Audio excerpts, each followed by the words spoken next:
Hi friends అందరికీ నేను ఇంత సంతోషంగా ఎందుకున్నా అంటే ఇవి చూసిరా నేనైతే కొత్త కడాయి అయితే తీసుకున్నా.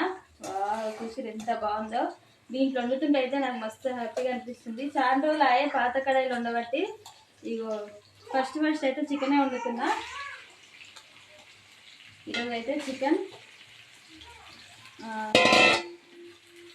అయితే గోంగూర, ఒక సైడ్ అయితే ఆల్రెడీ గోంగూర పెట్టినా, ఒక సైడ్ అయితే చికెన్ చేస్తున్నా.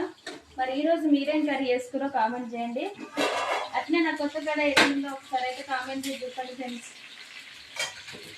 దీంట్లో వండుతుంటే అయితే మంచిగా కర్రీ కూడా ఎక్కువ వస్తుంది. మీరేం కర్రీ చేసుకున్నారు మరి ఈరోజు? ఇటైతే బెండకాయ కర్రీ వండుదామని కూడా ఆల్రెడీ బెండకాయలు అయితే కట్ చేసి పెట్టినా. చికెన్ అయిపోగానే బెండకాయ అయితే ఉండాలి. చికెన్ అయితే మాకు, బెండకాయ అయితే మా ఆయన కోసం.